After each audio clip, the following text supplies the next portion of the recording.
and welcome to Albuquerque Center for Spiritual Living. My name is Joy Lynn, and I am a licensed spiritual practitioner. This morning, we are continuing our adventure into continuing our journey within.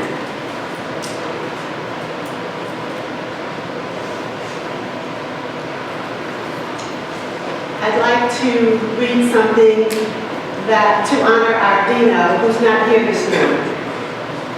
You will reach the highest standard you set for yourself.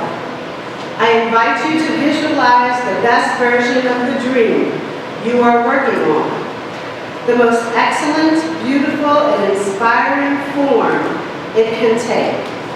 Then push on further to envision even more spectacular results. For those of you online, please write something in the chat and let us know that you're with us this morning in the comments. We appreciate you being here with us. Please join with me in our vision statement. Love and action, transforming lives, transforming communities.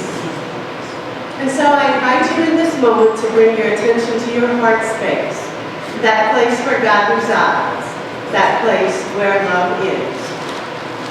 Knowing that we are called here by divine appointment, that the exact place that you reside right now, you were called to, inevitably called to.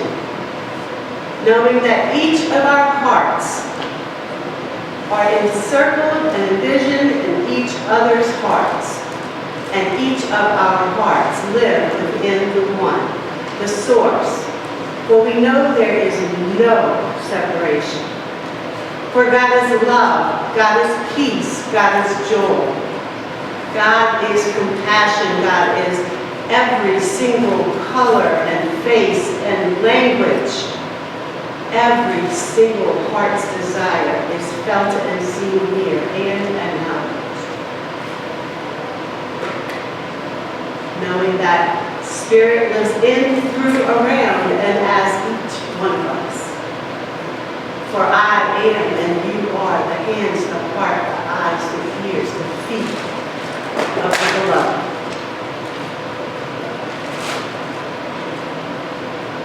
And I invite you to grant this prayer with me by saying, and so it is.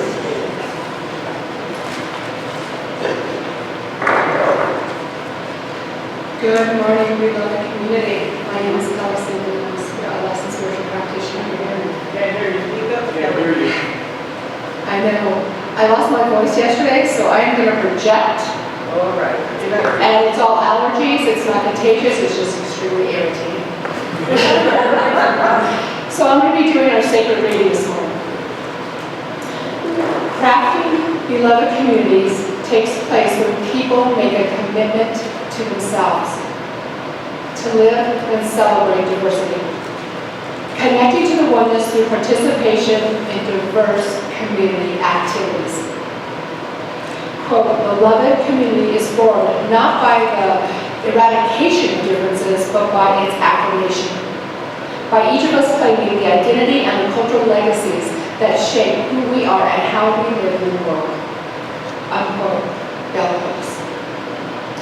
Margaret Wheatley went on to talk about beloved communities and crafting them. She said, there is no power greater than a community discovering what it cares about by asking what's possible instead of what's wrong. Keep asking what's possible. She went on to outline how to create beloved communities. She said, notice what you care about, and then assume many people sitting around you right now care about the same thing. Be brave enough to start a conversation that matters. So talk to people you know, and talk to people you don't know. Be intrigued by the differences that you hear in the conversations. Invite everybody who cares to work on what's possible. Acknowledge that everyone is an expert. Everyone is an expert on something. Remember, you don't fear people who stories you know. So get to know the stories. Trust that meaningful conversations that you have can change your world. Expect to be surprised. Treasure curiosity more than certainty. Know that creative solutions come from new conversations. Connections with the world around us can only happen after we have built a connection to ourselves. Reverend Williams said, quote, "We are called to make our sense of belonging something that comes from within ourselves, rather than from the ideas that we have inherited, or from the structures that gave us that sense of belonging." Crafting beloved communities takes place when people make a commitment to themselves. Live, breathe diversity. Connect to the oneness through participation in diverse activities.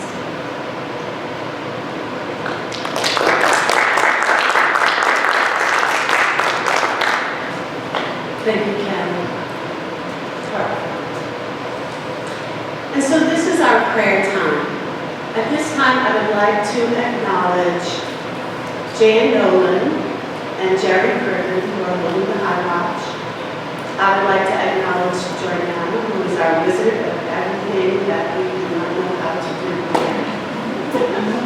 Seriously. I'd like to acknowledge our candle lighters, Maddie Suarez and Laura Lewis. And so, as you are at home, please put a little candle emoji in the comment section or ask for a prayer request, and we will speak your prayer up here. And if you are in the room, it is now time to join us to light a candle and set your intention.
We're lighting a candle for Curtis McElroy. Perfect health.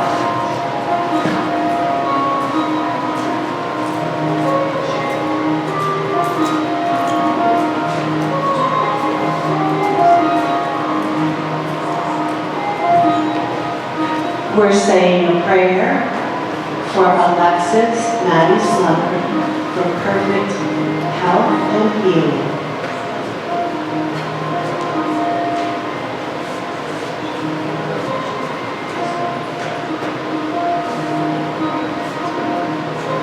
We're saying a prayer for Reverend Amani and Tenzin as they continue their travels.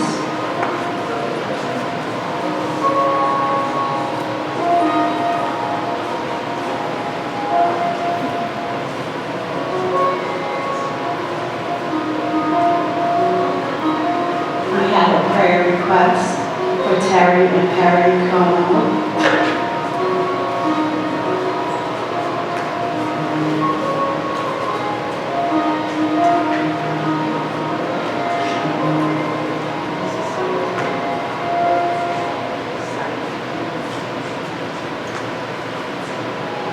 Prayer request for perfect health for Dino.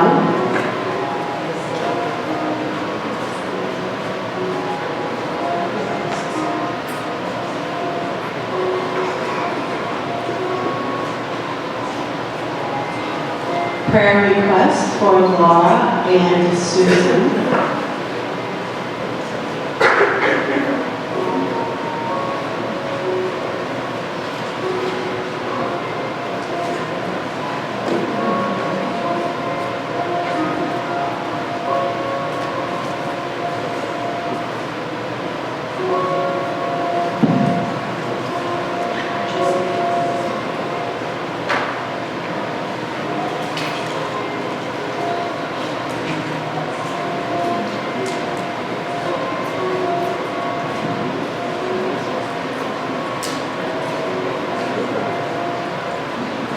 Prayer request for protection from the fires.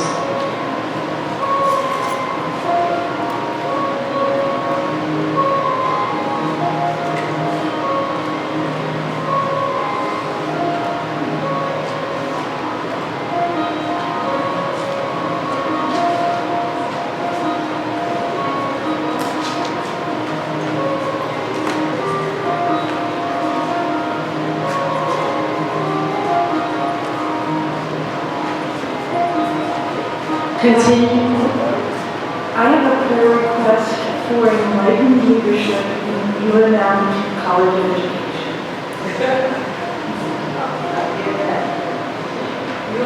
Continued prayers for our community as we continue our next great adventure. And so knowing that every prayer, heard and unheard, spoken and unspoken, is in the realm, that we continue to pray throughout this week for all of our intentions, the ones that we remember now and the ones that will come up later. Knowing that we are here, that it is done, it is complete, and so it is. And so it is.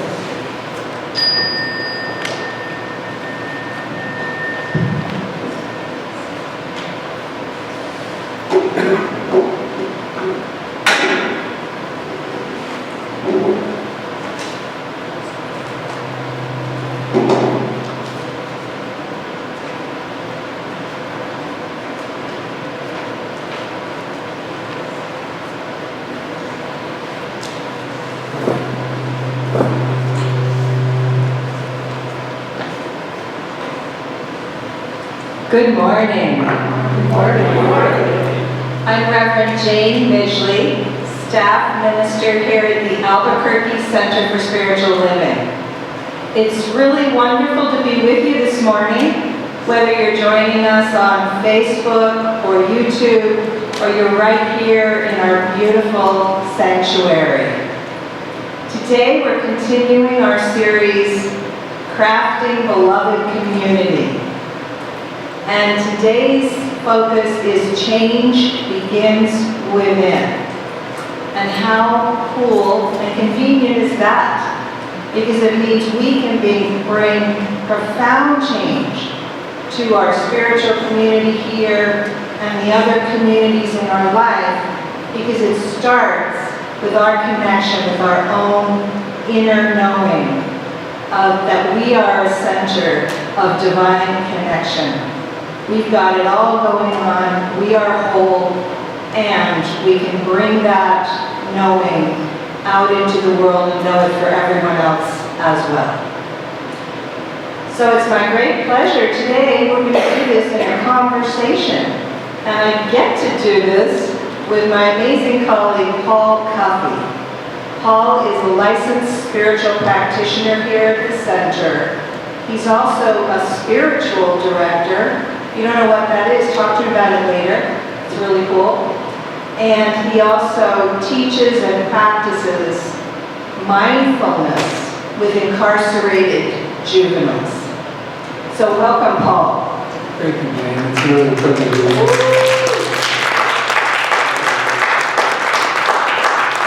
It's good to see you all. It's good to see you out there inside of the webland on YouTube and Facebook. And what was the question? We're going to, before we get going, Oh, I'm sorry. Paul's going to share something with us. Yeah, what I would like to begin with is actually a land acknowledgement. And it's just a way, I think, for us all to be grounded in where we are right now. both literally in this space and geographically in this location. So if you just begin by going within, go ahead and close your eyes, take a couple of deep breaths.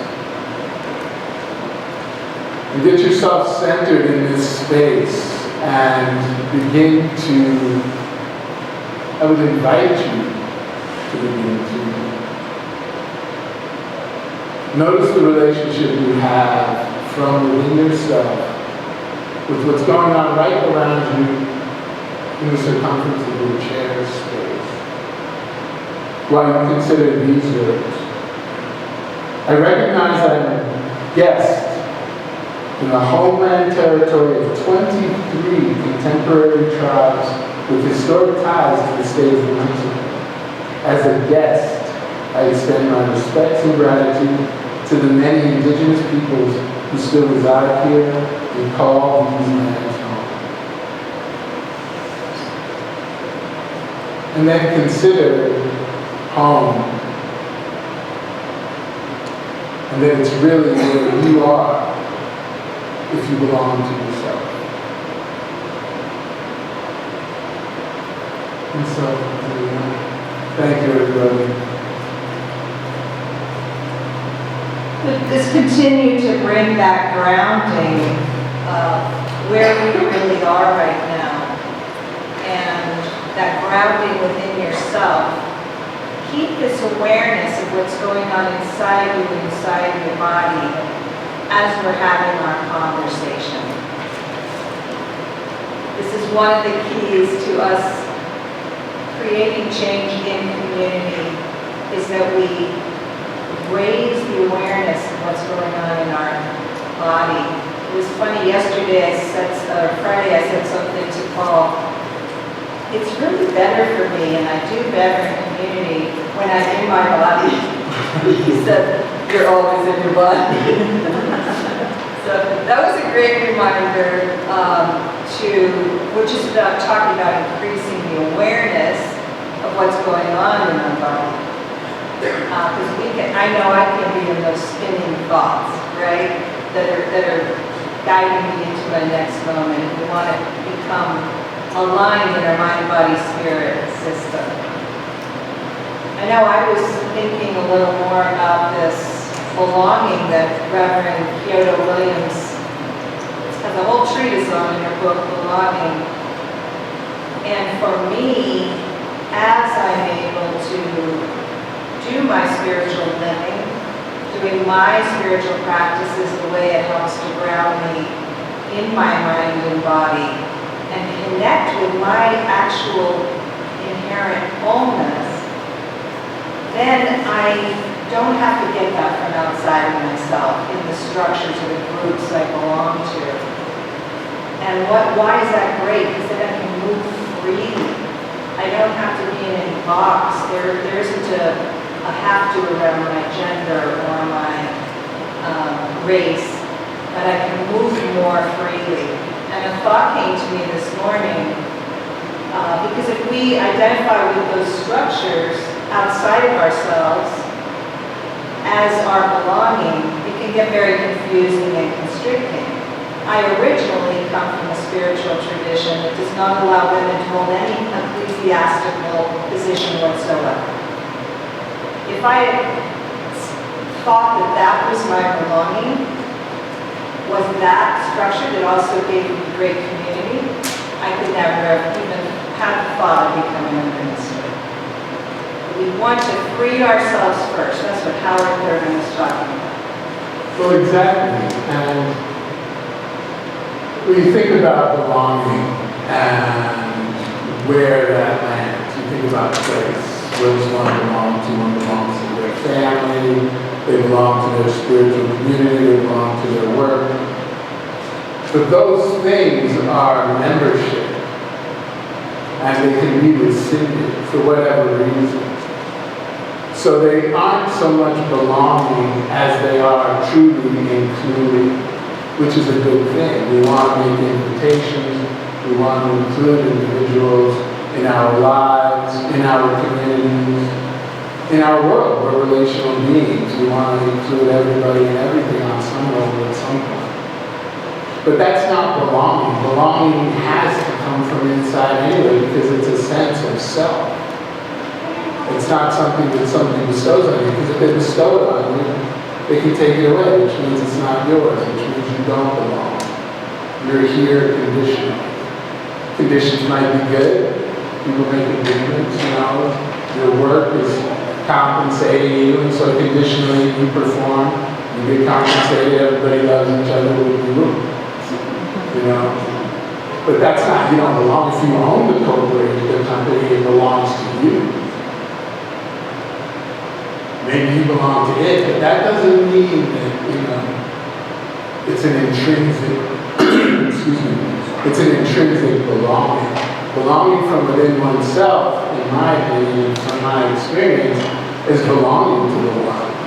You know, we're religious science practitioners, and, you know, practitioners, small p, people who use affirmative prayer. And that starts with oneness. That begins and ends, and the whole totality of it is the totality of oneness. And the practice itself is a mind-body integration. You start with a thought, and then you create a feeling. You energize the thought with the feeling. Through the feeling, it's manifested into material form. The prayer goes through the body. A mind doesn't have substance. It works with substance. The body is the substance. You have to have the two. So affirmative prayer is an embodied practice. And what are we talking about? That is so great. This makes me think about this concept that we were talking about Friday night at our practice. And Paul and Deborah Schoenbach were co-facilitating with me. And that was this idea of brave space instead of safe space. And that's also where those outer structures, if we think they are our belonging, what that can do to us is they help keep us safe, quote unquote. And in hard times especially. Have we all been going through hard times for the last 2.5 years? These are hard times. So we might even cling to that more at that time, right? To have that safe space where we can feel welcomed and know, we can know what to expect. The brave space is being willing to be that free agent where we're able to use these hard times to break out of some of our patterns and connect with people different from us. Whether it's gender, their physical ability, their race, their culture. And that's one thing I've been reflecting on too, is as we are going through so many changes in our world and in this country, right, a lot of grief and shock and sadness is coming up for everyone.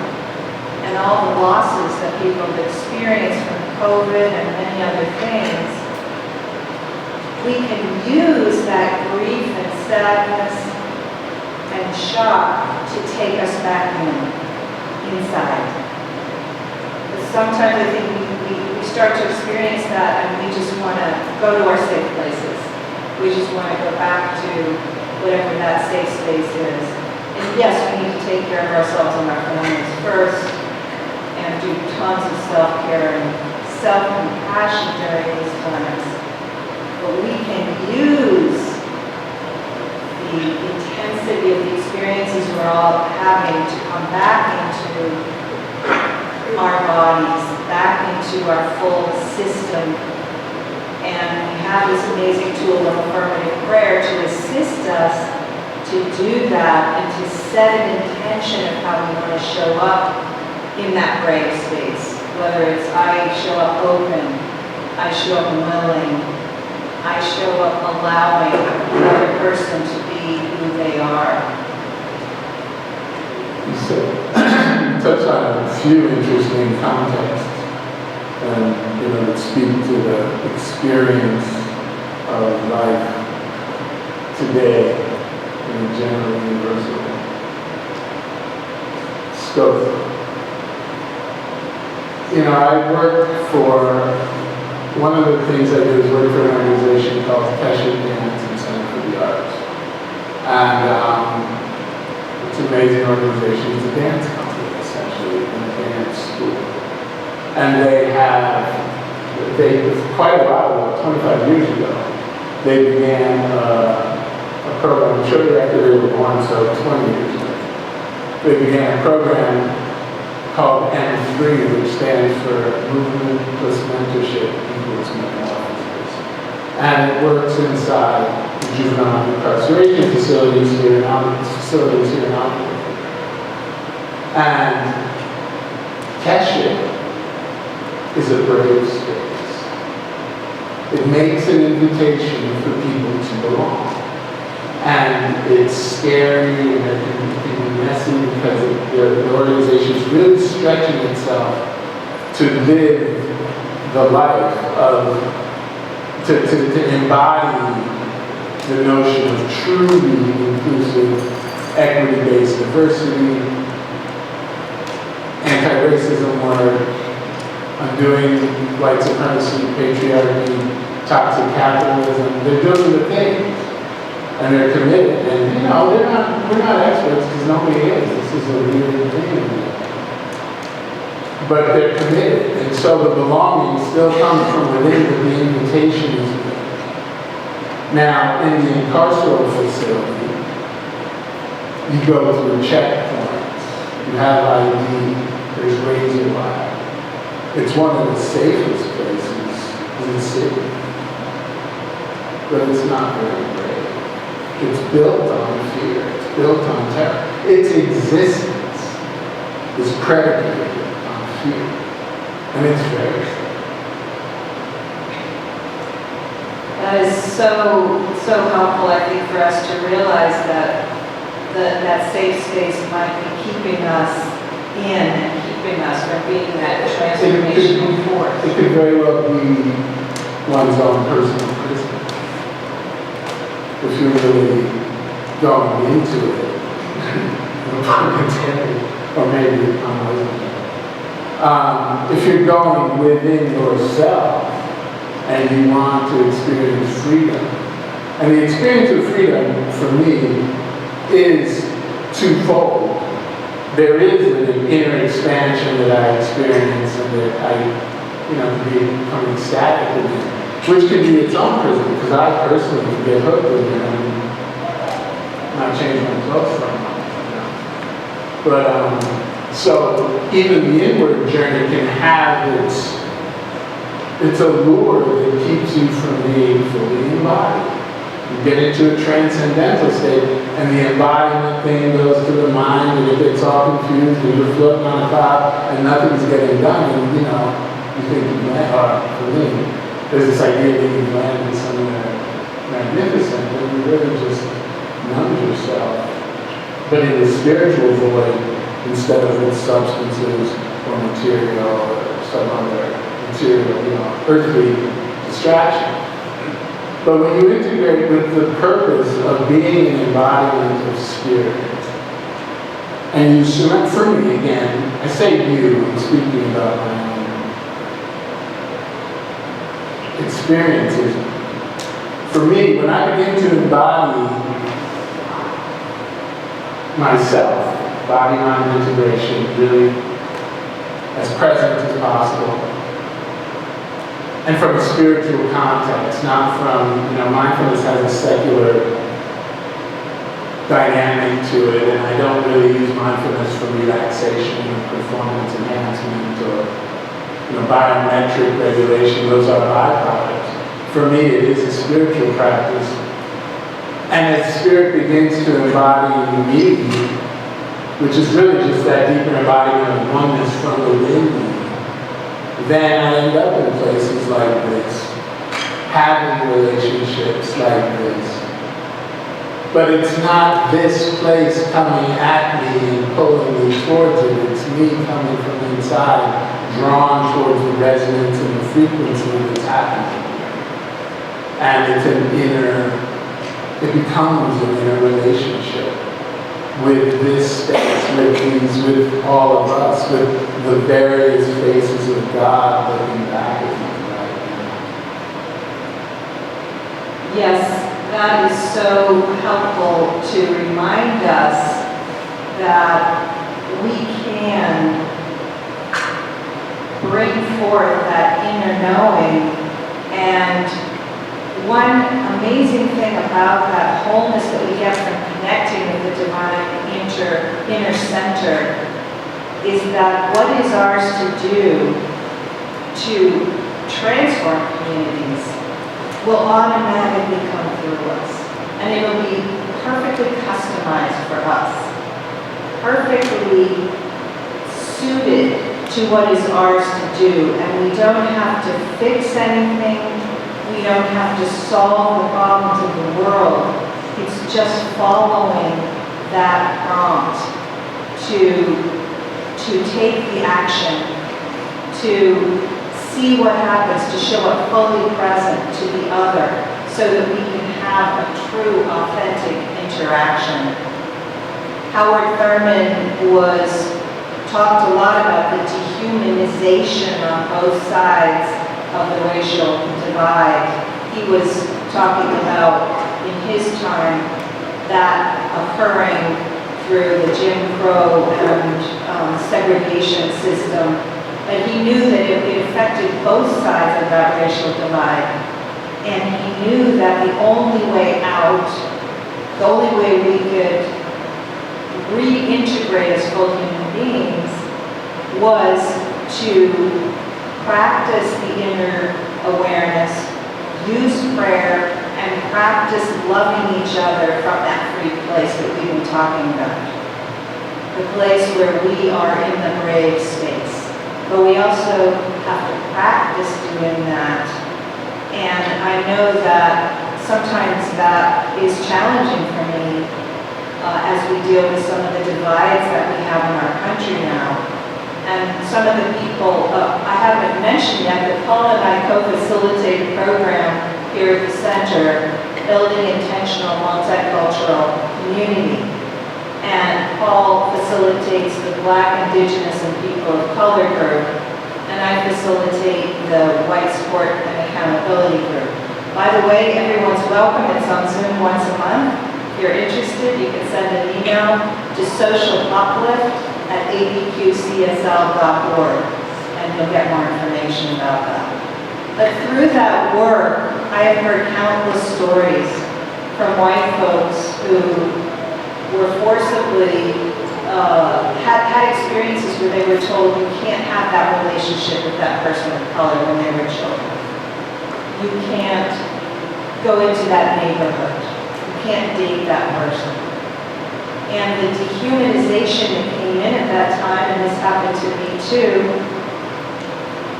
means that you stop seeing what you see and feeling what you feel and hearing what you hear. And so it's a whole process of uncovering, like being able to actually see what's in front of you and to actually feel the emotions that we were talking about before, the grief, the shock, the pain of knowing what so many people have to deal with, and then coming to terms with what happened to you as a result of this. So we're allowing all of that to fall apart. Paul and I talked about disintegration and then reintegration. It's kind of what Howard Thurman was talking about too. We have to let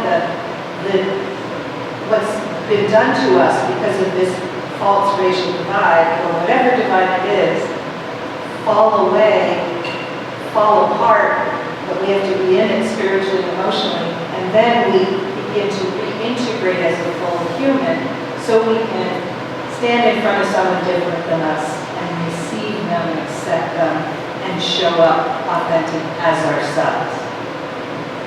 Kelly referenced Margaret Midgley, and Margaret Midgley, she's written a number of books.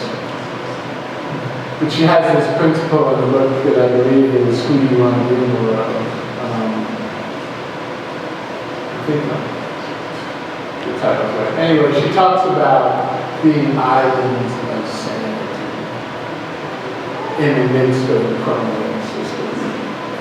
And that, she studies empire, the arc of empires throughout history. And without getting too wonky, there's different markers of progression in empires, incline, preeminence, and subsequent decline.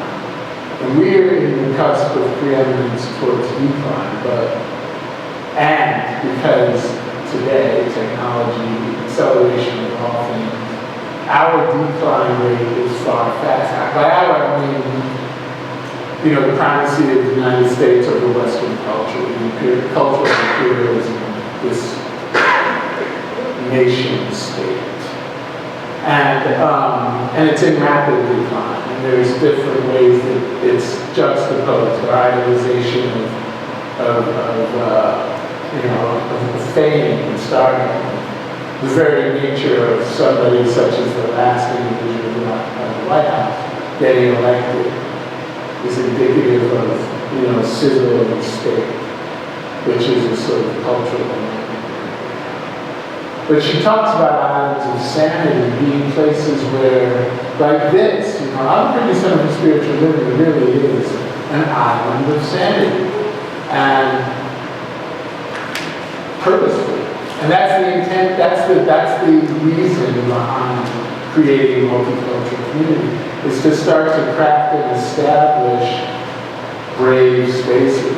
Because when we're talking about brave spaces, it quite literally is a space where you can recover your own resilience, get refreshed, and begin to move forward again and more and new in the face of, profound change. And so, again, back to the oneness from within, it starts with that. The brave space begins within you. It's your own faith. We talk about faith in this community a lot, but it's not the faith, which is a little bit odd. Because really, the bravest place one can be is in a place of curiosity in the midst of terrifying unknown.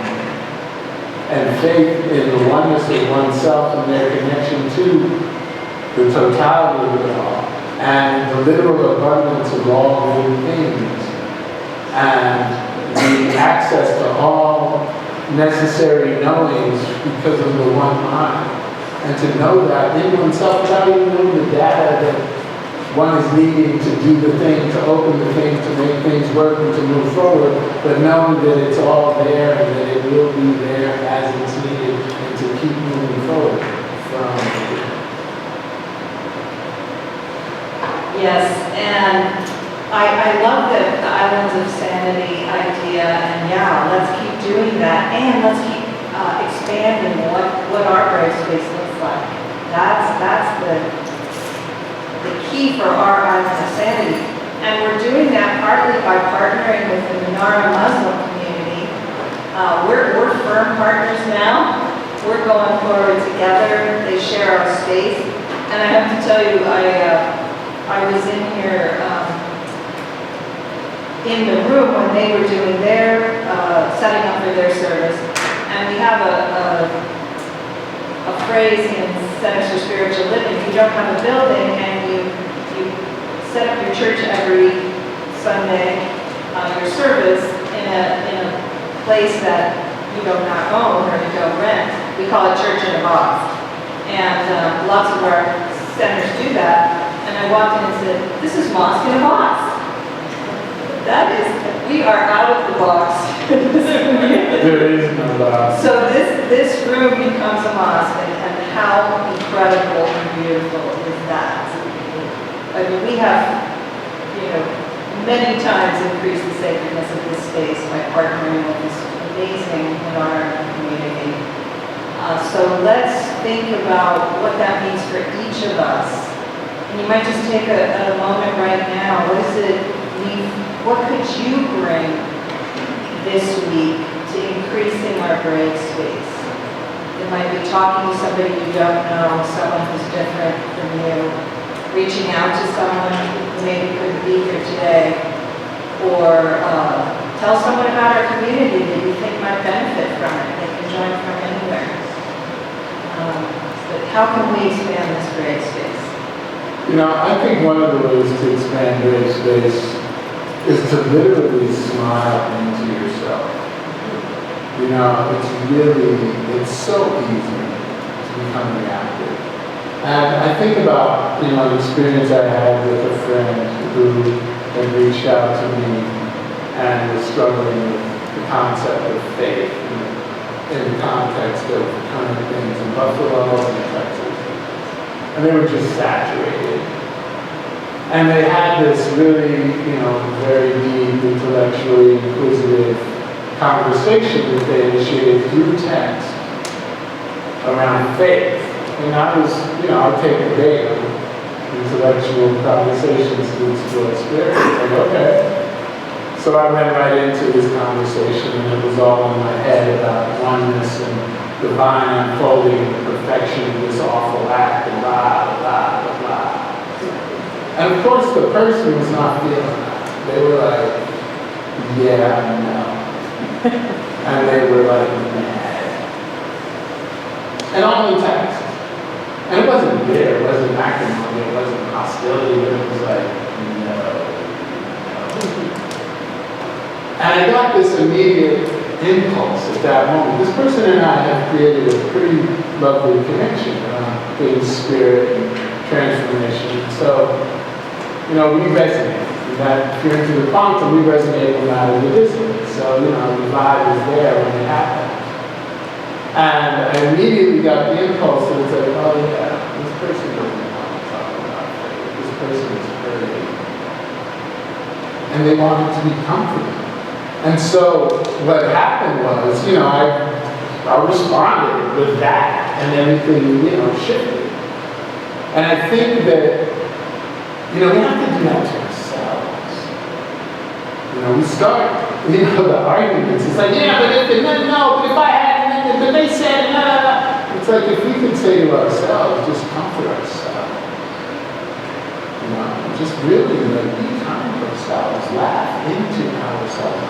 Mantak Chia, when he's teaching Qigong, and he's showing you these different moves, he says, now you breathe into your liver and laugh into your liver. Ha ha, thank you, liver, you are so beautiful. Do that. Do that. And remember that, you know, according to Iran, our job is to show God every time. We should do that. Wow. We're being present with pain, suffering, grief, and whatever the condition is. Conditions are real, even if they're not true, they need to be dealt with. But with the truth, not with another conditional response. You know, the impulse to do something because they did something is the same impulse that got them to do the thing that now you want to do something about. So maybe try doing nothing but get with yourself and being nice to yourself. Self-love, yes. We're going to close this out by doing prayer. Did you have anything else you want to say before our prayer? Thank you all. It's so nice to see so many faces of God.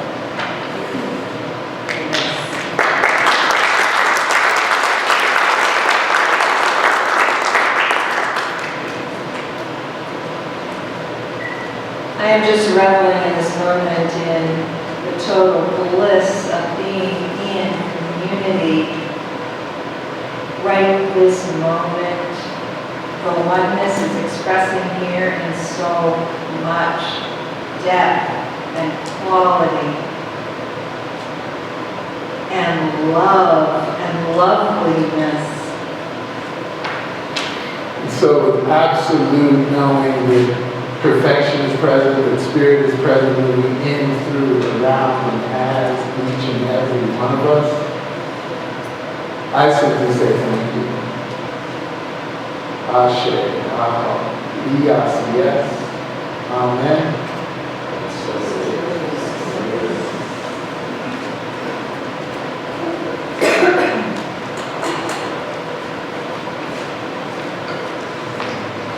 Okay, beloved, let us take a moment and ground what we have heard today, ground the feeling of what has inspired us by singing together.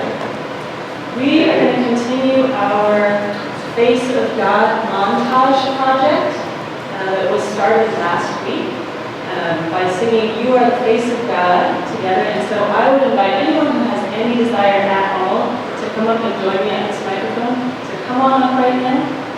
I hope that there's at least 7 or 8 or I will settle for you. I'm just kidding, there's no settling about joining us. It's so good to see everyone's faces. So I just invite you to think of that thing. I think everyone come around the mic.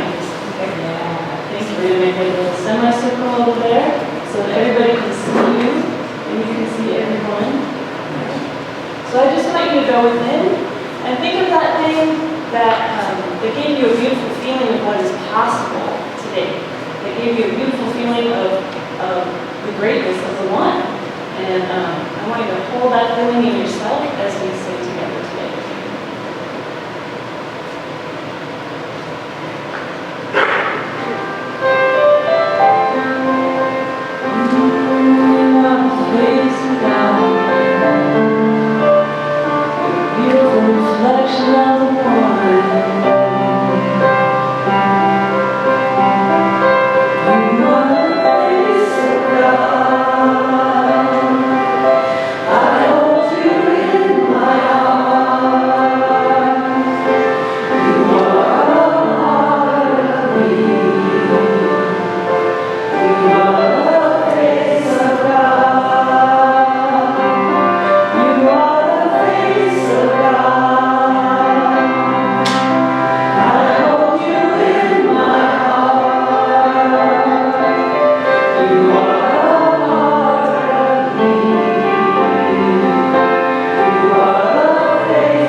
Albuquerque spiritual singers. We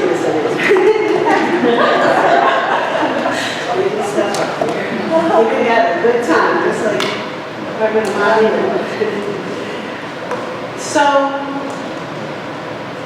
we have a couple of announcements. First of which is this Saturday, June 18th, we are celebrating along with the larger community of Albuquerque, Juneteenth. And we are, a group of us are going to be, give me 1 second so I can get back to the my apologies.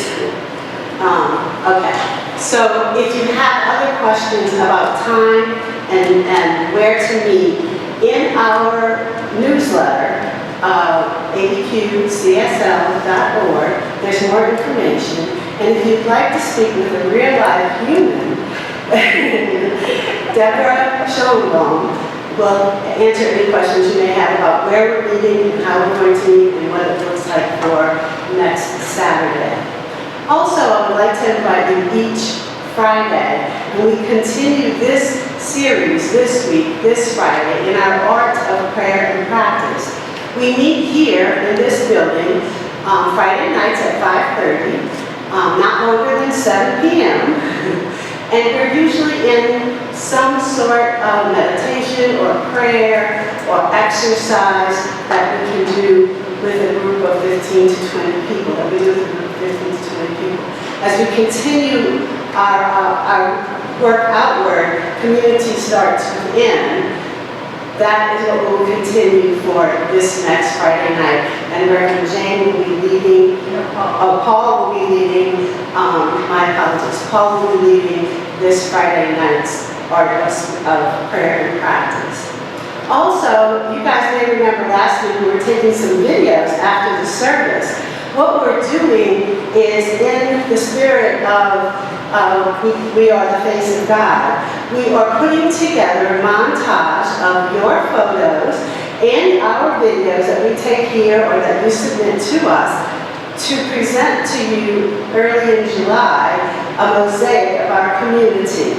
And so I invite you to take photos at the angel wings in the back, and we'll tell you how to upload them and so forth, as well as I will take videos with you with my phone and upload them if there is something that you would like to talk about today's service or anything else that you might like to present. If there's some place in your life where you are not feeling whole, perfect, and complete, I invite you to schedule an appointment with a licensed spiritual practitioner. With the practitioners who are here and available for prayer, please raise your hand or stand at this time.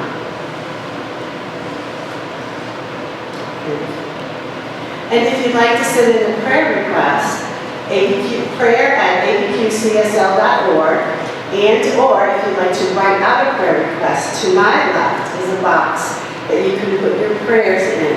And all throughout the week, practitioners and ministers in our community will pray for you. Also, we are self-sustaining by our own, not the least of which, we are self-sustaining by our own contributions. So any and all of your donations, time, talent, and treasure are greatly appreciated.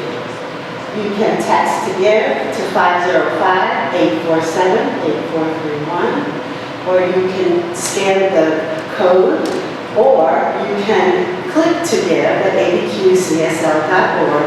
If you're in the room and you would like to write a check or cash, there are baskets to my right. Thank you. You are precious to us. We could not do this without you. We would not want to. We appreciate you. I invite you to bring your attention to your heart space. That place where oneness lives. That place where every single thing that is not in alignment falls away, leading the way to more and more and more of the goodness that our hearts desire. I am deeply grateful for every single person who showed up today in every single capacity, and for the ones who were not able to join us at this time. More than that, what I know for sure is that there is no separation. And it's up to us to be that face of God. I continue my journey of knowing that love is all there is, and the rest we make up. And I invite you to join me on that continued journey. My heart is filled to overflowing with deep abiding gratitude. I invite you to join me in anchoring this in knowing, and so it is. Will you please join me at this time for our affirmation? I stand in solidarity with all people of the world, waving flags of peace.